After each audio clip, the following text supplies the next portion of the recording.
name is Phenomenal Phoebe, and welcome back to my channel. So some of you may know I already gave birth to my son Julian last October 6, 2020. And in this video, I just want to share you guys how everything unfolded during that day. So it was actually October 6, 2020. It was my doctor's visit at my perinatal, and the office visit there was just to check baby Julian, how's everything was doing and things like that, prior to my supposedly estimated due date, which is November 14, 2020. So once I get there, I just checked in, and of course they checked my temperature and things like that. So I was waiting in the waiting room, and then they called me in. So they checked my blood pressure, and it was kind of high. That week, I already have high blood pressure, and it's going up and down. And I've been checking, and I'm tracking all my blood pressure and my glucose levels because I am actually diabetic.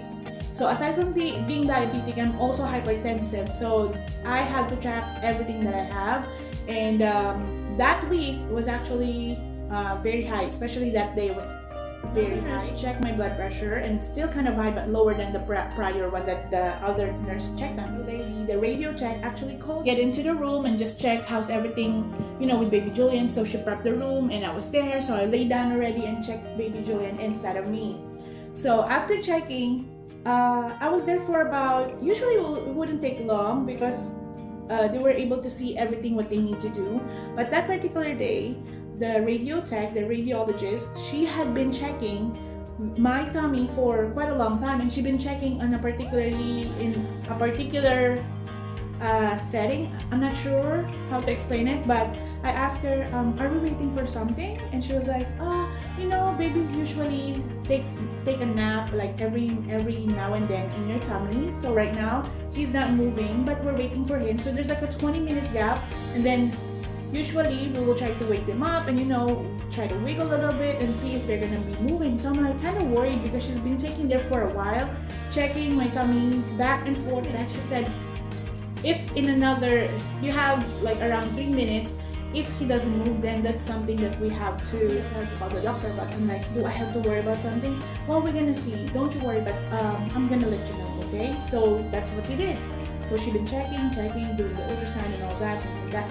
So 20 minutes, my baby doesn't move. And she was like, okay, it has been past 20 minutes, so I have to call the doctor. I know he's on his way here, or probably he's on the stairs or the elevator to get it. She went outside of the room where I am at.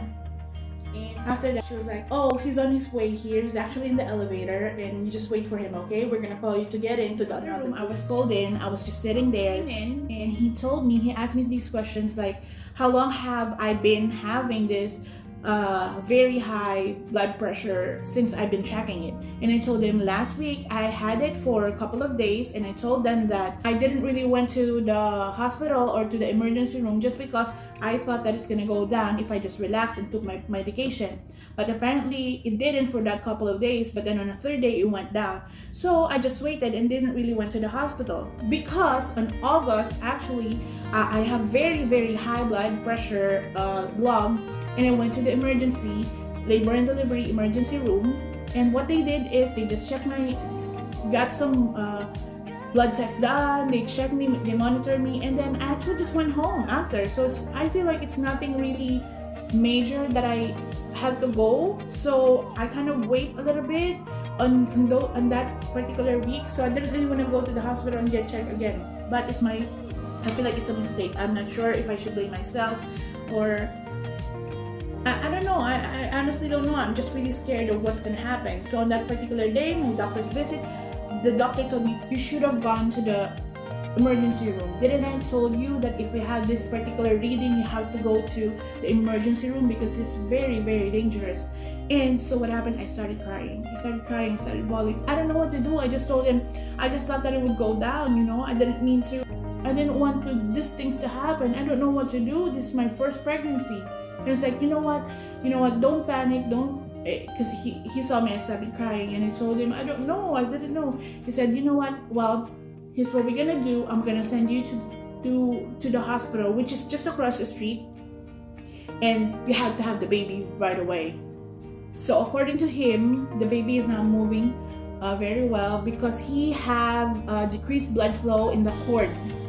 And this is something necessary to have to deliver the baby right away. And he also told me that I'm not able to do a vaginal delivery because it may cause trauma to the baby since he's very little. It's only 34 weeks and 3 days, like I said earlier. He advised me that it might be a emergency C-section, and I told him I'm okay with whatever as long as my baby is fine, and I really pray that everything is going to be fine. So after that, he said that yes, we're gonna do everything. Call your doctor, your OB, and let her know that you have to get the baby out of you because it's very dangerous at this moment, and it's better for him to be out of your belly for him to survive that. And I started crying. It was a very scary moment because usually in this kind of situation, in like doctor's visits and things like that, you can have somebody to go with you, but since the pandemic, it's COVID-19, you can't have anybody with you. Only one patient, only you as a patient can go inside the hospitals or the doctor's visits and clinics and things like that. After that, I asked the doctor if I should call my husband to tell him what's going on, and he advised me, yes, you should call your husband now to let him know that you have to have your baby delivered today, at this very moment, as soon as we can. And so after he got out of the room, I called my husband and started crying, but kind of like tried to stay calm, and told my husband that, hey babe, we have to get Julian be delivered right at this moment. And he was like, what are you saying? He was so scared. And of course I was trying to comfort him, like, babe, please calm down, because I am worried too. I'm in a panic mode. Please don't panic right now, please listen to me carefully. So I told him that he has to be delivered today and things like that. And actually we haven't prepared anything for our hospital bag because we're supposed to do it on that weekend, to prepare everything, but nothing was prepared at all. So everything was like we are both in a panic mode. So I told him, please don't panic. I need you to be serious right now and focus with me right now. We have to get Julian delivered this very moment. It has to be emergency C-section because the baby's blood flow in the cord is decreased. There's low oxygen according to the doctor.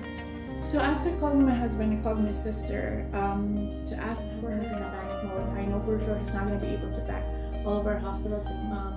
And so I asked my sister, called her in to go to our house to help my husband to pack all the things. And so when I called her, I give her some lists. I actually texted her some lists that I may be needing to pack in the what do you call that? The luggage bag. So she was able to do that, and then after about an hour, almost an hour, they were already in the hospital.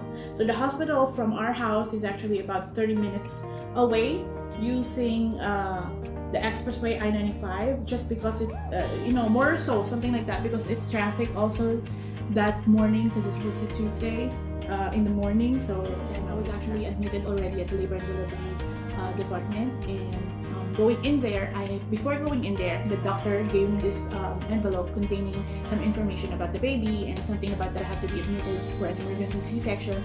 So I gave that to the admission center, the registrar, and they just asked for my driver's ID. And it was actually quick because I already have some information there, and I actually registered ahead of time to that hospital for the delivery.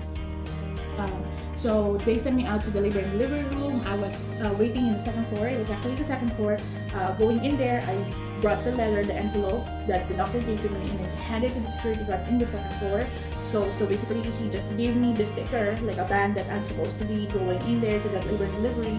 I guess this was a protocol because of the pandemic, so they had to make sure that everybody's going in there patients are going to be a patient of that particular department. So, and then he advised me to go to that end of the room, and I was waiting there, and then the nurse, wearing the whole PPE outfit and with the mask and the face shield, asked me, why are you here? And I was kind of like shaking, and she was like, may I ask, why are you here? What are you doing here? And I told her, I'm supposed to have an emergency C-section. And I handed her the envelope that the doctor gave to me, and she was like, okay, let me check your temperature real quick and write. And she gave me like this board, and then there's a paper there where I have to fill out something about, I think just my information, basic information. So she was really nice, she was really kind, and she brought me inside the labor and delivery department. So when I got in there, she advised me to take out everything, including undies and all that. So she handed me also the hospital gown, and I wore that, and she just started, putting all this monitors to me, checking me in. She asked me information, just basic information like your name, any allergies, any medications that you've been taking. Although they have this information already, because your chart is basically sent out from one place to another, especially if your hospital and your OB or your regular doctor are affiliated to each other, they can send out all this information. Of course, as long as you have stated that on the papers that when you are allowing for them to send it out. All those informations were given, and then I was already laying down in the bed, in the hospital bed. I was just waiting for my husband, and when he got in, that's when I felt like a little bit relieved, because of course I have my husband with me, because it's different when you're on your own. It's really scary, you don't know what to do, all these things are going on. It's very fast, and it's just really, really scary. I don't know what to do. This is my first time pregnancy, and yeah. So after that, they gave me medication. They gave me, I think, magnesium, and also what's the other one? They said that the magnesium will make you feel like the effect of the magnesium that they're gonna give to you through the IV is gonna make you feel like hot and like you want to vomit. That's how it's gonna make you feel like, and that's how I felt. And then after that, I think if I remember correctly, the lady, one of the nurse, because there's two nurses that I really like, Jessica, and I forgot their name, but I have it there listed in my notes here in my phone. So they put the catheter on me, and then, oh boy, that was very painful. I thought they put the catheter once you already have the anesthesia or anesthetics and whatever, but that was really, really, really painful. And she even gave me like an advice, like do not try to pinch her while she's doing something there, and I told her I'm gonna try. But I didn't know that that's gonna be that painful. And yeah, so that's what they did. After waiting, probably an hour or so of waiting. While waiting, actually, the doctors, the nurses, the head nurse actually saw me there. The anesthesiologist gave me an advice and told me of everything that could happen and that what would happen and all the things that they are going to do to me. I guess they're giving me all this information while I'm still in my proper mind, because later on I'm not going to be able to remember everything, aside from of course being tired. They're going to put me into anesthetics and all that, so I might forget all those things. So they're giving me all this information ahead of time, and I told them okay, and I agreed with everything. Also, who else did I met there? Oh, of course, I was waiting for my OB to come by. My regular OB that I see every single week or every checkup. She's out of town. She was actually, I think that she's actually out of town or something like that. So another doctor had visited me, or is going to deliver my baby on that day. So she's coming from Aventura office, because the doctor that I'm seeing is in Fort Lauderdale office, which is I'm totally fine with. She is also a lady, which is I'm okay. Either way, I'm okay as long as my baby's gonna be fine. I know they're very good and they are in the best in what they're doing. You know what I mean? So I met my OB, and after that, about less than an hour, they roll me in. They wheel me into the operating room. And oh boy. That was so scary also, because like laying down. I was actually gonna take a video while they're rolling me into the operating room, but then the anesthesiologist, I guess, saw me that I'm taking a video, and then she grabbed my phone. I was kind of bummed out, because I wanna have like a nice video of that while they're rolling me in. And plus, I'm not really inside the operating room anyway, so I don't know why they had to take that away. So before heading to the room, actually, before they open the door of the operating room, they advised us that my husband has to stay outside, and they're gonna let me know once he's okay to get in.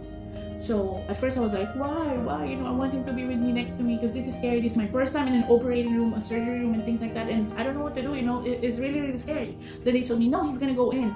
Just we have to just go in on our own before, and then we're gonna ask him to go in after. We just have to do some procedures before he goes in. So basically, once I get there, in the table, or in the bed, the table, operating table, one of the head surgeon was there. I think head surgeon is the proper terminology for that doctor. He's actually a guy, an older guy. He's really nice. So he asked me to grab the pillow and just hunch back like that. And then the anesthesiologist that I met a few minutes ago actually asked me to, hunch over, and they are going to start the epidural or the spinal block. So they did that. They advised me, you're gonna feel some pressure, going in, and then I felt a little bit of pressure, but not really painful. I don't know how to explain, but it's not what I was thinking. All this, all these things that I'm watching in the video, pregnancy video, epidural, and things like that, the anesthesiologist on your back, it's not really painful what I was thinking, So they did that, and then another thing shoot out. They said, oh, another form of pressure, and they said you're gonna feel it all the way shoot to your leg. And when they did that, yes, I startled and felt it to my left leg right away. And they said, and I told them, yes, I felt it. And they're like, do you feel it on the other side also, in the other leg? No, not really as much as the left one. And they said, don't worry, you're gonna feel it. They're gonna be balanced out of you. And then I feel like it started numbing both of my legs.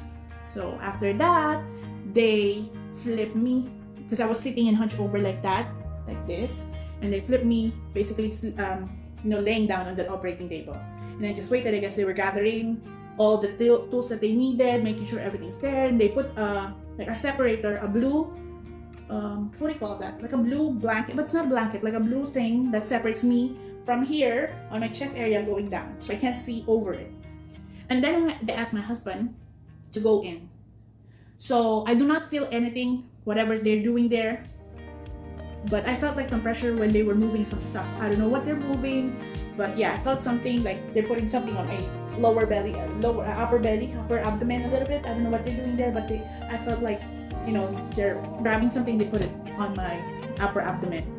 And then I remember they told my husband that I will let you take picture but no video. I'm gonna let you know when to get up to see over that blue thing, the blue blanket thingy that separates me from the upper area and the lower area, and you can take a picture.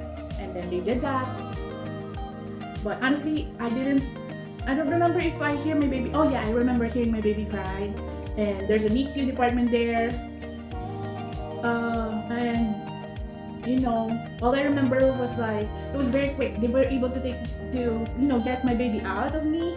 And the longest part, I think, was when they stitching me over, or when they were doing the staple, or to close me down practically.